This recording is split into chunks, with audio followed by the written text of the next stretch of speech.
Well, hello everyone, and welcome back to Bougie Best Friend Podcast. I'm your host, Coco, or Cornelia Slunsky. Today was a big day for me. Today is October 17. I'm not really sure when is this episode going to air. Probably, maybe even next week. We'll see how fast we're going to be with the editing. But I woke up verified on Instagram today, and I just had to, give it a proper...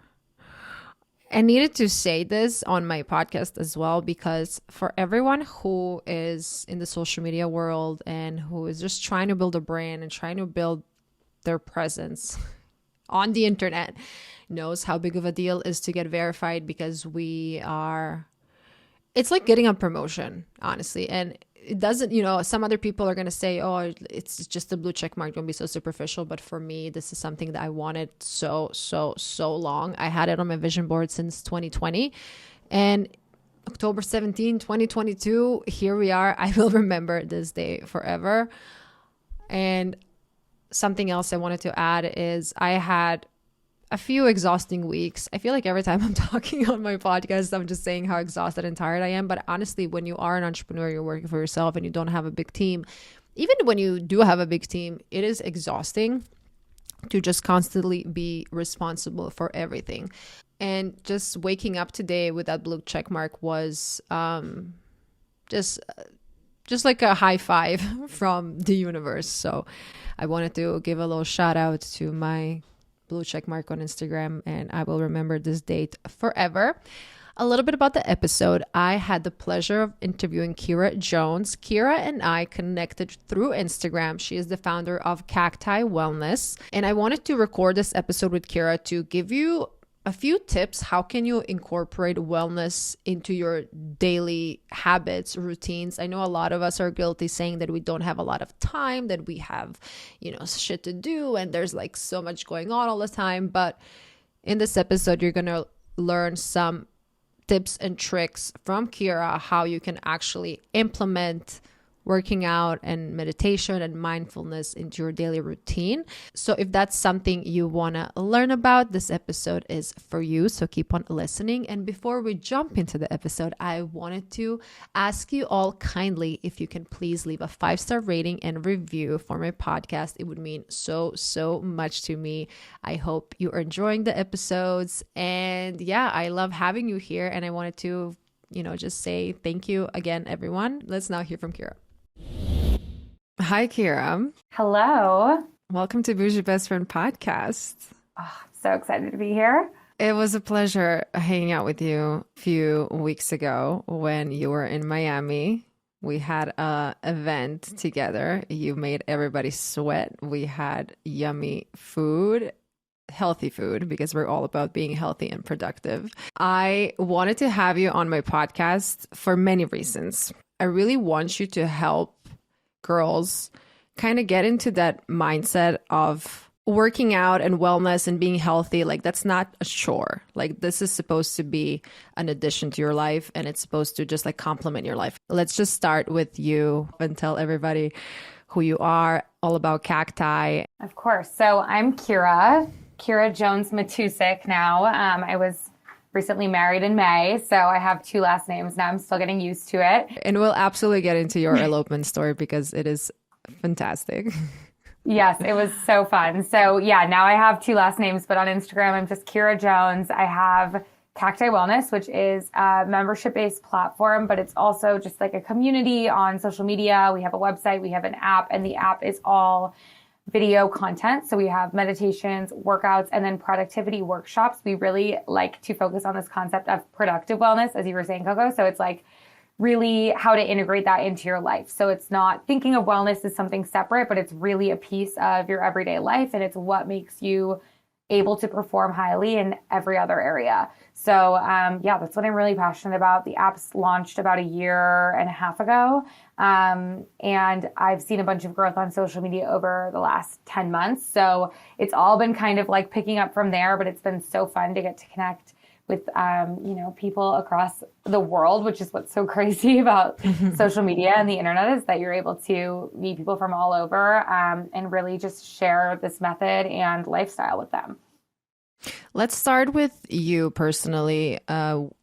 when did you get into wellness? Were you always athletic? Give me a little background of like who you are, where you grew up.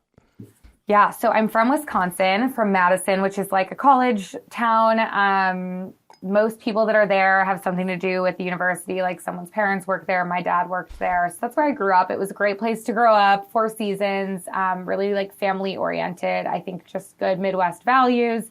But I always knew I wanted more and like a bigger life. I was super, just excited about like Hollywood and New York, and watched Gossip Girl and Sex and the City and the whole thing. I was like, I've got to be in the middle of it all.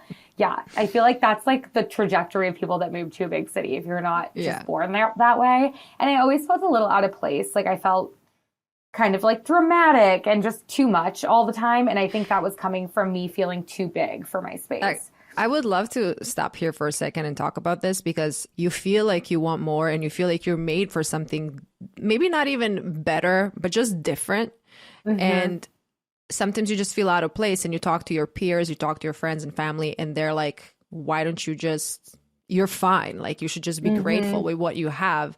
And there's a fine line being grateful for what you have and actually like pursuing your dreams. So when you realize that you want to do something more, did you have a lot of support around you, or people didn't really understand? Where is this coming from? Yeah, I feel like then and honestly, even now, I feel it often is the same way, right? Like I'm really fortunate that I have a really amazing family that is super supportive of me. But I feel that it's always been a bit of blind support because I'm doing something so different than, even in just career path. Like my mom is a teacher, my dad is a scientist, both very different careers than like being an entrepreneur. So I think that in that sense, and also to your point of asking earlier, I wasn't athletic growing up. Like I did dance and theater and stuff like that. I was active, but I was not ever in sports. My family doesn't have a big focus on sports and like activities. So I kind of had all of these interests that were just not related to anything that I grew up with. And I think my parents, I was super lucky, were always like believed in me and were like, you have to believe in yourself. Anything you want to do, you can do.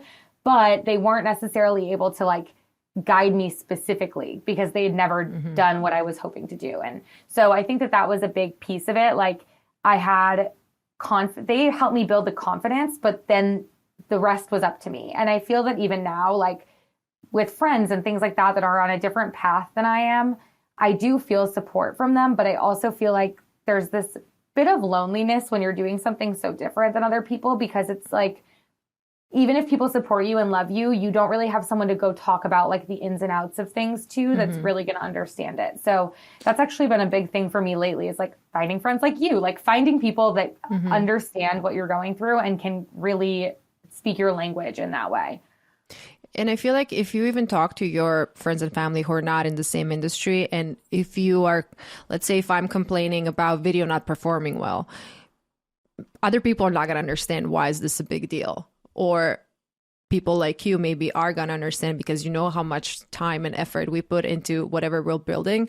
And funny story, I'm still here on a work visa, and I have to renew my visa every 3 years. And when I was back in Croatia, I don't know when was that, a few years ago. And then I had to like provide this huge binder of what I'm doing. And I just like put everything I'm doing in like, just like a document. And I think that was the first time that my parents actually realized, what am I doing? I feel like they didn't even know what I'm trying to build or what is my story, because they just don't see maybe the same vision you see.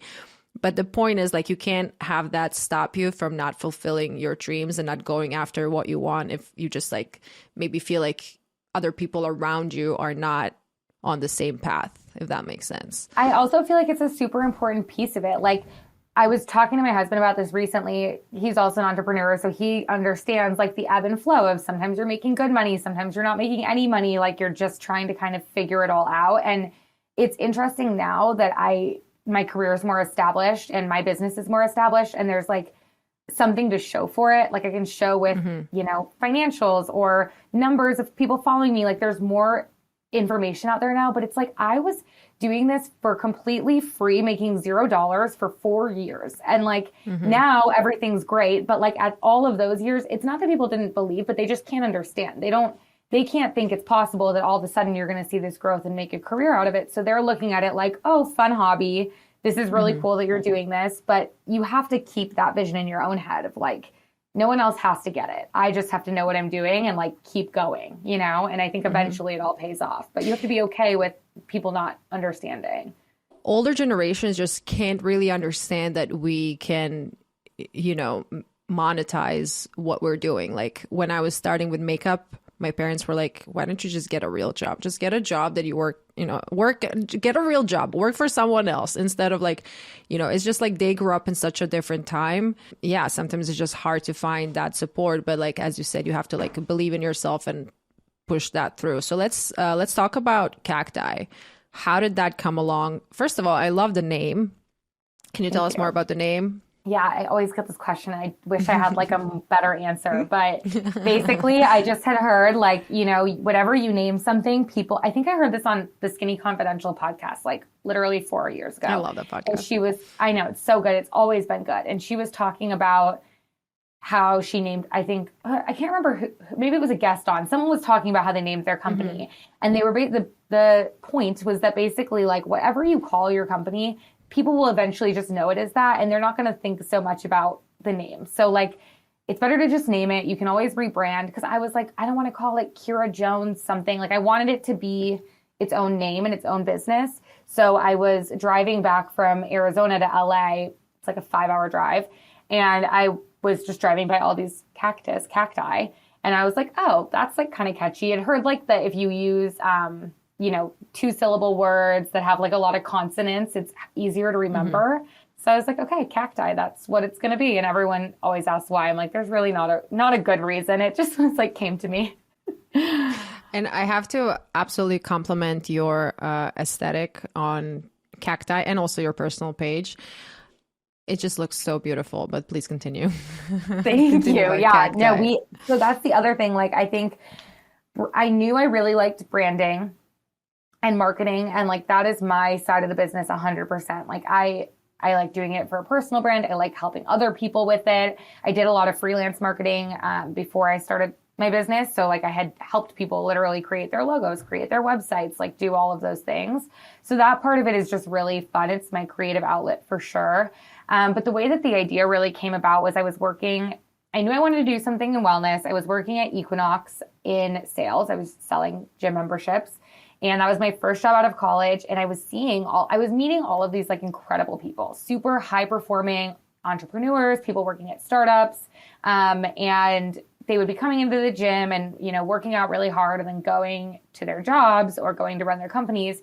And I would just be like so in awe. Like super nice people that were having this great workout and just taking like incredible care of themselves, super busy. It just felt like they were really doing something with their life. And I was like, this is so cool. And why is this not the norm everywhere, like all across the country, all across the world? Why can't we all feel like this? Like it should be. Let me just stop for context. How old were you back then and how old are you now? Okay, so I'm 26 now. When this was all happening, I was 21. I graduated. And what did you go to school for? I went to school for PR and advertising, so like marketing based stuff. Yeah. And at that point, social media wasn't as big of a thing. So we didn't even have classes on social media or anything like that. Even though now that would probably be like the majority of it. Most of my school was like print, trying to get into print publications. I was just like, we've got to be able to find a way to kind of teach people that like, if you work out and meditate and take care of yourself, you have all this extra energy to do so much more. And I think what I've really learned is that people's biggest excuses are time and motivation. And so when we're able to give people that by giving them something that's 20 minutes or less, I was like, how can we make this as bite-sized as possible? You can't really make an excuse that you don't have 20 minutes a day. Like everyone has that. And it's giving you kind of the innate motivation because you have a community aspect. You have videos that are just telling you what to do. You don't have to come up with your own workout. You don't have to come up with your own meditation. So we're really trying to take all of the work out of it and just help really busy, successful women continue to plug this stuff into their daily life. So when it comes to Cacti, you were like, okay, I have this idea. And what was your next step? Like, did you know anything about building an app? Can you tell us more about the process or like how did you even, we all have these ideas in your head, but like what made you actually like go for it? Yeah. So actually, it was a conversation. I would say like the biggest catalyst. So I'd been having these ideas. I was like, I really want to start a business. I had gotten a blog up and running, like a website of my own. This is while I was still working at Equinox. And so I started kind of like blogging on the side about these topics. And I would tell my now husband, who at the time was just a friend, we weren't even dating, about this. And he was running a company, his second company at that point. And he was like, I was saying, my 5-year plan. And he's like, 5 years? Like, why don't you just do that now? What do you mean five? What's going to change in 5 years that's going to make you ready to do it? And I was like, oh, okay. So within 6 months of that conversation, I'd quit my job because I was like, okay, I'm such an all in or all out person. And I was like, and by the way, I had like my own thoughts on this too. It wasn't just like he told me to and I did, but he kind of put it in my head. And then 6 months later, I was possible. Like, he made you like believe in yourself more than you did. And I have to, again, stop here for a second. It's so important to, even though you guys were just friends at that time, it's so important to have a partner next to you that's going to support you. That is, I think that's what my mom taught me. Like, your partner is the most important addition to your life, not because of like, you're just going to build life with him. If you don't have somebody who's going to support you and push you. I mean, I know for my own example, like my boyfriend is sometimes when I'm just like, I'm scared, I don't want to do this, I want to give up. And he's like, come on, like, look at you, look what all these things that you accomplished. Like, you can do this. It's like, you're made for so much more. So I just want to point out that it's so important to have somebody next to you that's gonna be there for you and support you, even though they might not do the same things as you, but they have to just like push you. Because I know a lot of girls who like have this issue when their partners are just like, maybe they didn't appreciate their work. Totally. Or I think it's also it's what you said at the beginning. Like, he said something where I was like, we aren't even, at this point, we weren't even together. And it's like, you believe in me that much that you're like, you want to start a business, just start it. Like, it just gave me this safety net of like, oh, people think I could do that. And I, at a time, like I was saying, was 21, 22. Like, I didn't have anything to show really to myself, like to prove to myself that I would be successful in doing that. And it gave me just a little push to say, okay, if someone else is going to believe in me that much, like, I better believe in myself that much. Like, it would be kind of crazy not to, So I think it's just like a great perspective shift to see yourself through someone else's eyes. So yeah, that kind of got me going. And then I quit my job at Equinox and started like full-time freelance marketing so that I had more time for Cacti and kind of building that out. But then it was so that was probably, I'm trying to think of the timeline here, like 2019. So still a year before the pandemic. And then it wasn't until the pandemic hit that I started to bring everything online. So I started to create a bunch of video content right after kind of COVID started, because you remember it was the era of like, everybody's doing live workouts every day. Like, there was so much live content. And I was like, okay, I have this idea. And in order to keep up with like the changing landscape, I need to get videos online so that people can watch this content. And eventually, like within 6 months of starting to put things on a website, my website was like crashing every day because it couldn't hold the video content. Like, I was just really bootstrapping it, like putting it together as well as I could. And, again, another come to Jesus conversation with my husband. He was like, at this point we're dating, and he's like, you need an app. Like, this is crazy. Like, your website, no website is going to be able to host all these videos. Like, you need to figure it out. What hosting platform did you use at that time when you were building? I was using Wix, which I actually really like. If people are looking to build a website, I really think that that's a great tool. I love it. But it just, for video, it doesn't have the capacity to hold like crazy data. I just want to jump in here, share my experience with websites. If somebody is interested in hosting something, I think Squarespace is really good for somebody who you don't want to work a lot when it comes to your website. You just want a template. You want to just put some stuff in and that's it. Wix is more customizable. I think you can move things around and make it whatever way you want. I try to build a website on every hosting site. WordPress is amazing if you have a developer and they're taking care of your website 100%. I had my website on WordPress. It was not good for me because I just didn't know how to use it. Like, I had this gorgeous website just sitting there. I didn't even know how to change a photo. So like, doesn't really make sense. You need to also be able to use it if you're building your own website. So you had Wix, and then you're like, this is not really cutting it, especially for video. Video is taking so much. Yeah, right. Exactly. Like the servers literally can't handle it. And so I actually still do have a Wix site that I use as like my landing page and like my sales page and all of that. But we ended up working with Vimeo, which is what, like, insider tip, this is what most of these trainers use. Most people that you see a bunch of workout or video content on an app, it's created through Vimeo, and you basically make an investment and then they will completely develop your app. But a lot of them are kind of the same. They're not that customizable. So it was an amazing first step. I think that like as we grow, I'm starting to think of all these features that I want to add in, and those aren't as easy to add in through Vimeo. So there may need to be a shift at some point, but it's a great way to like get a lot of video content, and then you really have a true app in your app store that's completely yours. So it was like the kind of the path of least resistance that was still the most legitimate. Like I was able to really put something up pretty quickly. I think it was 90 days from the time that I signed contracts to partner with them until the time that it was all live. But yeah, that was like such a crazy process, because then all of a sudden you just one day go into the app store and you're able to like fully search your app, which is a pretty cool feeling. So when it comes to Cacti and your workouts, tell me more about like the concept. They're all pretty short. You said like 20 minutes. I mean, not short, but like they are effective workouts that you can do at home. There's so many apps out there and so many people who work out. Why do you think that yours is different? Or why did everybody needs to have that like differentiating factor. What do you think is different, Cacti versus everything else? Yeah, so I think, number one is that I created the platform completely based upon my actual routines. So everything that you see on the app is something that I'm actually doing. I actually have done. I follow the workouts all the time.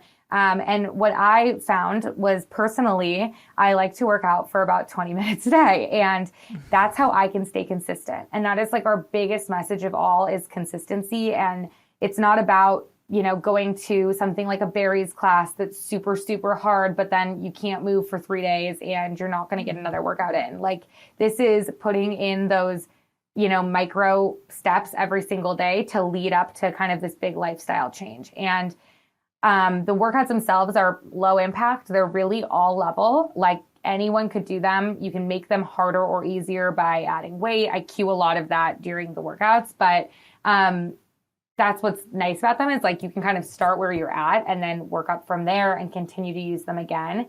And then I think the meditation and mindfulness piece is a big piece of it too, because to me, well, first of all, our meditations are super different than what you'll find on other apps, because it's more about like visualizing and manifesting, and it's very active. It's not sitting in silence and trying to clear your mind. It's really like thinking about how to become the best version of yourself. So I think that makes them really different, but it's also, I think those things work so closely together. And I know that they do, because you're able to, kind of like we were talking at the beginning, like not everyone has to believe in you, but if you start to ingrain those feelings into your body every single day, it's going to make a shift in your life. And so that's really what I believe, and it's what I practice. And so that's what's on the app. I want us to figure out a way here for those girls who are completely like, they're not meditating, they're not working out, they want to start, but they just don't know physically how to do it. I even have a friend, you met her the other day, Allison. She's like, oh, I need to start meditating. I'm like, okay. So I sent her your app. I sent her some like YouTube videos. I sent her like a bunch of stuff, and she just like didn't start. Do you have any advice for people who they know they need to do it? They know they need, even me, like currently I'm not really working out as often as I should, because like I'm traveling a lot, I'm moving around a lot, but I know that like whenever I'm settled, I'm gonna work out again. But also like I could just like after this podcast, I could just like, work out for 20 minutes, but probably I won't, because right now that's not my priority.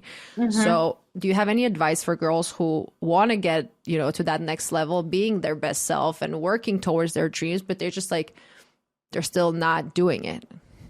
Yeah, two things that I find super effective. One is a challenge. So if you give, even if it's like, something that you give to yourself or something that you join, we host them on the app, but there's so many places that you could kind of like get involved with a challenge like this. Or you could even just tell your friend, like, let's do this challenge together, and start small. Start with something that is really doable to you. Let's say, like, if you never meditated before, don't try to start with a 10-minute meditation. It's going to be extremely challenging and you're not going to want to do it the next day. Start with a minute, like literally 1 minute, because you might be like, oh, that's not a lot of time, but it's like, well, that's more than 0. So it's better to start somewhere. So here's a great tool actually that everyone could do. Start a 7-day, I need to talk to Allison after this. Start a 7-day meditation challenge. And on the first day, meditate for 1 minute. On the second day, meditate for 2, so on and so forth until you reach 7 days and you meditate for 7 days, 7 minutes the 7th day. So it's like super doable. You'll kind of build the momentum and you'll be like, okay, I did it yesterday, so I can do it today. And then the other thing I would say is accountability. And that can look a couple different ways. I'd say the 2 easiest things are if you can do something in person, it's really, really helpful. Like if you wanted to be, working out 3 times a week, schedule those classes out. And I know that's kind of directing people away from the app, but if you're trying to build a habit, it's really important to get in person and have like somewhere that you're going, someone that's expecting you. Maybe if you're paying for the class, that can be really helpful because you don't want to lose the money. Things like that is a good form of accountability. And another one is just having someone that you tell that will check in with you, or even telling it's like an accountability buddy. Yeah.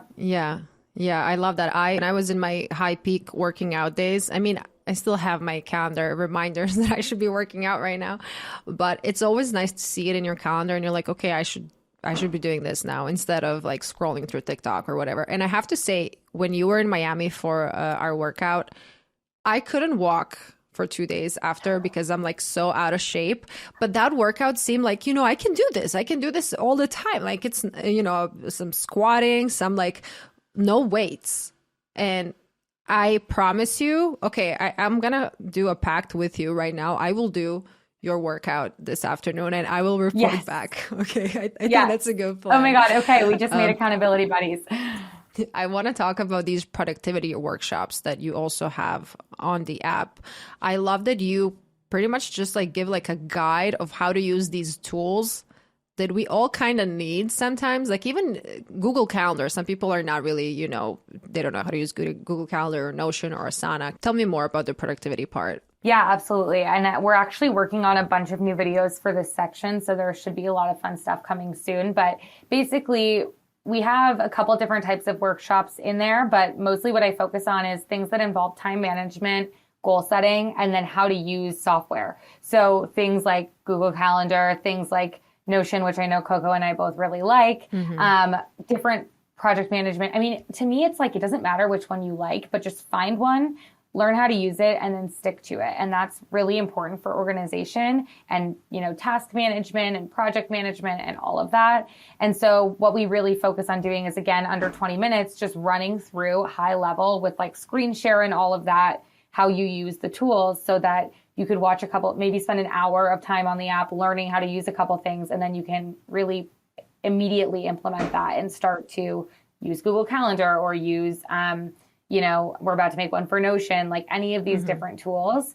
And the idea is, again, going back to what I said at the beginning with time management and consistency, like people's biggest excuse is they don't have time. So we teach you where to find the time in your schedule and how to make some of your processes more efficient so that you can do more in your day and then eventually work the workouts and meditations in. When you started your business, were you on your own in the beginning or you had somebody helping you? It was just me for quite a while. Yeah. Who was your first hire? Like when you have everything, you set up your company and you want to, hire somebody now, where to start? Like, how did you know who you needed to hire first? Yeah. So hiring is so difficult. And I think that's something that I wasn't prepared for. Finding people isn't necessarily the hard part, but finding the right people takes trial and error. And thank God I've always, had like good personal relationships with people that I've worked with. I've never had like a horror story or anything like that, but it is just finding people that have the time, are as committed as you are, and have the right skill set. And so the first hires that I made were always I had a couple different like interns and assistants that were all basically like another version of me. So they were able to just take on overflow work. If I were to do things again, I don't know that I would have done that. I think I should have hired originally someone that could take some of the things off my plate that I wasn't good at and do those better so that I could then focus on, but I was scared to let go of control. So I was always hiring someone that was kind of like a junior version of me that would be able to just, I could teach them how to do a few things. And then they did some of the social content and things like that. If I could do it all over again, and what I have now would be like someone to take over some of the data stuff, someone to take over some of the finance things, like things that I'm not good with that now I have help with. You said something very important is that you were kind of scared to give up control. Yeah. How did you finally just like give control? Because I even see, you know, when I have my page, my Coco Beauty page, and I have my Bougie Best Friend, at some point I was thinking hiring somebody to do that page so I can like focus more on my Coco page. But I didn't do it. Like I was this close of hiring someone, and I'm like, I want to still be in control. And that's something that I should, you know, learn how to take a step back and have somebody else take over. So how do you learn how to delegate? Part of it is just as a founder and someone that is passionate about their brand and, you know, perfectionist maybe about their reputation and things like that. It's going to be hard because it's like your baby and you're scared that something's going to be posted that you didn't want, or things are not going to be done the perfect way. But one thing that helps me is like, no one is going to pay as much attention as you are. And so if something went a little awry, by the time you see it and delete it, it's not the end of the world. And then the other thing is when in like a more tactical way, when I hired on Caroline, who does our Cacti Wellness Instagram, it was very gradual. Like at first I was still making all of the graphics and she was just scheduling them out. And then she started to get a better idea for how we made them. And I kind of taught her that slowly, and then she would try some. And so it was this very like slow transition because that's what I was comfortable with. And then eventually I honestly just got so busy that I was like, I need you to handle it. Like I just take care of it anymore. Please. Yeah, exactly. And at that point I trusted her, and now she does it. So I think part of it is just like, eventually I was like, I literally can't do that. It didn't seem as important eventually because there was other things that were taking up more time. But I think also like making consistent goal lists for yourself about larger pieces of your business, and thinking like, what could I do with the time that I'm spending on this if I were to able to give this time up to somebody else?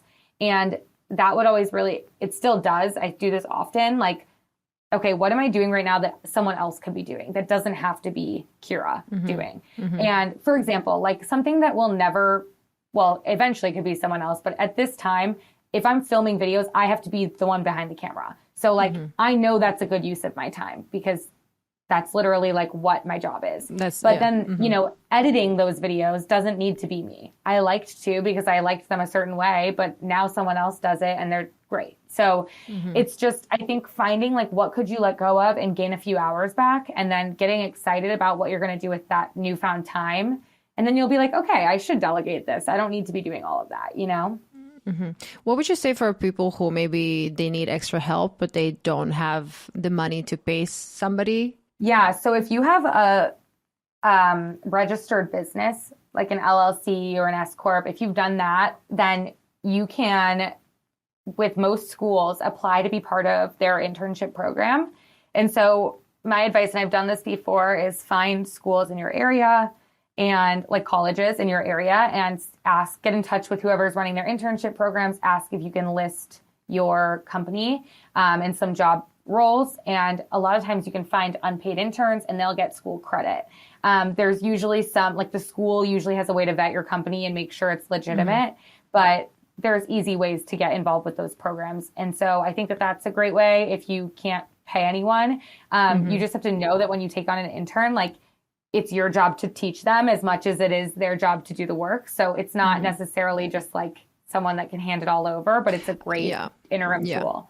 100%. I remember when I was starting with my beauty career, I was so hungry to be just around people who are doing what I want to do later on.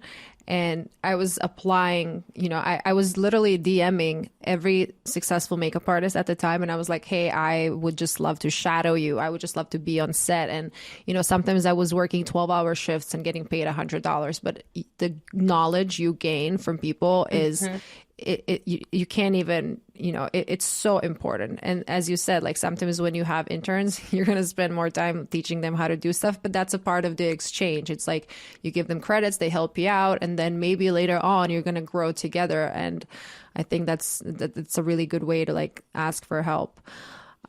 You said that your boyfriend at the time, actually friend at the time, now husband, he was helping you a lot with, just like motivating you and all that. But is he a part of the business at all? Does he help you in any way?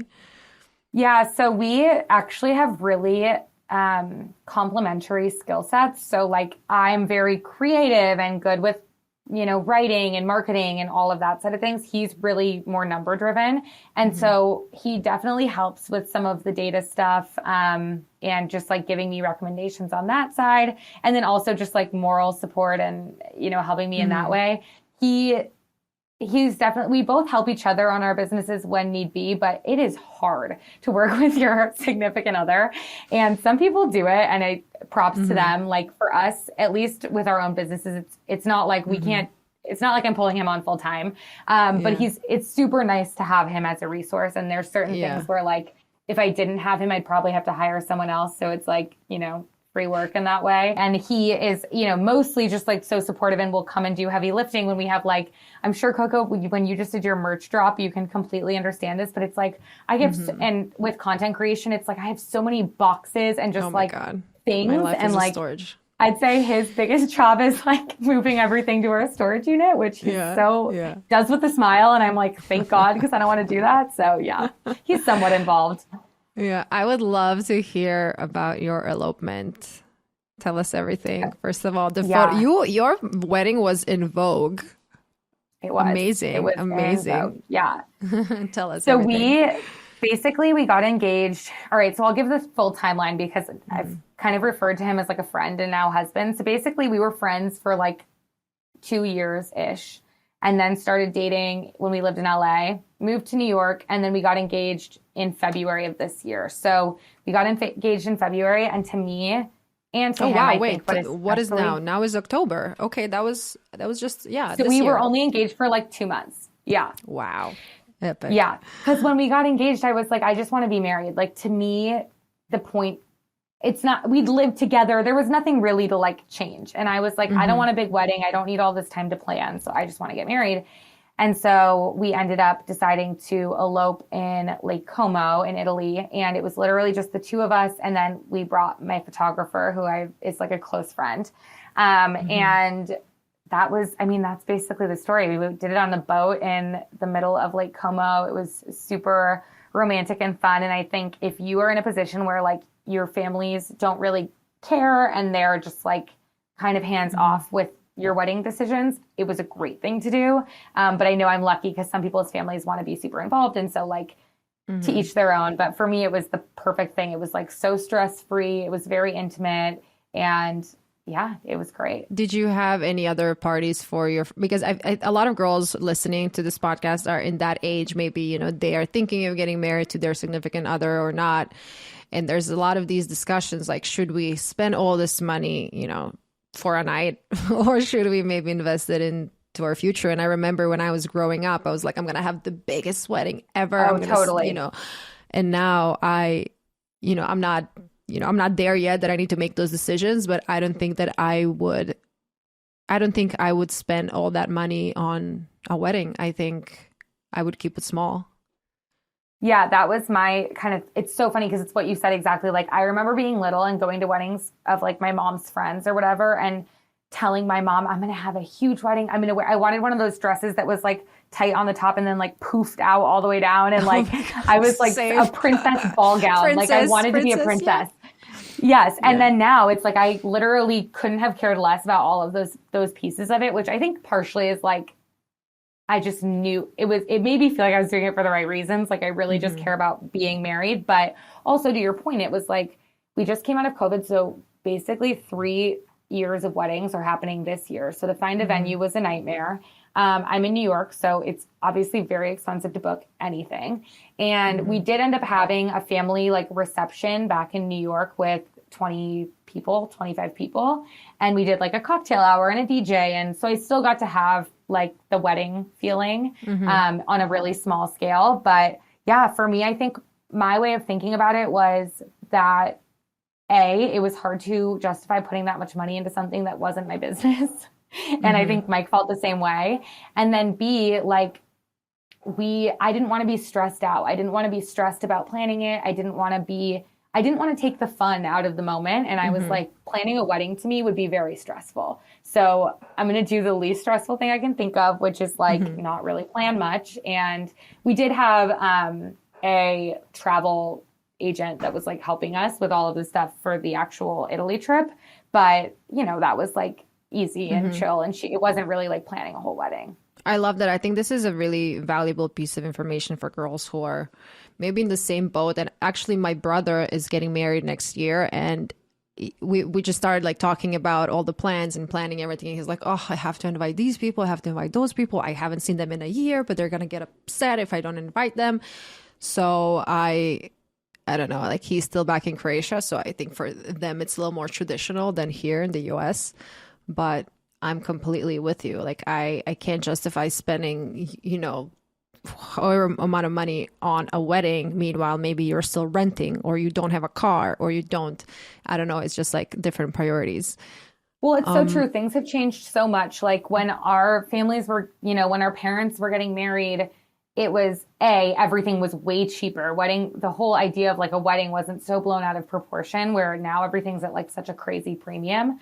But also, you know, the economy was just different. Lifestyles were different. Like usually people were like buying a house at the same time that they were getting married. And that's why you had a registry. Like someone was asking if I was going to have a registry. I'm like, I live in a 1-bedroom apartment in New York. I cannot have any more stuff. Like I literally can't, we can hardly fit our stuff in our cabinets. Yeah. Like I don't need anything else. It's just so funny. Yeah. It's like so different than how. And I have all my PR packages coming in. Totally. Like, please, no more boxes. Yeah. Kira, this was wonderful. I really, I love you as a person, by the way, and as a founder and everything you guys are building. And I'm so grateful you came down to Miami to do an event with us. And I would love everybody to try your app and your workouts. Can we do a little code or something for like a free month? Yeah, absolutely. So, first of all, totally agree with and second everything you just said. I feel like our communities are so aligned. So I'm excited to get everyone on the app. You can use code Bougie, and I'm sure that Coco can put it in the I'll put everything in the show notes. Okay. Yeah, but I will make sure that code is activated so you can use code Bougie and it'll give you a free 30 days on the app. Kira, thank you again. Please tell everybody where they can follow you and all of your socials and all that. Absolutely. So you can find me on Instagram at Kira Jones, Kira Jones. And then we also have our Cacti Wellness Instagram, which I think is a great follow if you want like, you know, more of that motivational content, some of the lifestyle inspo. It's like a beautiful Pinterest board. And then we also are Cacti Wellness. Yeah, it's like really Caroline does such a good job with it. It's like so aesthetic. Yeah. And then Cacti Wellness on TikTok. If you want to, we're working on TikTok. We are no Coco, but we are trying on TikTok. So I would really appreciate you guys following along. I will reach out this evening and report back which workout I did on your app. Yes. Yeah, you have to let me know which one. Thank you, everybody, for listening to Kira and Bougie Best Friend podcast. As always, please leave a 5-star rating and review if you found this episode useful. Share it with a friend, sign up for Cacti, and I'll see you in the next episode.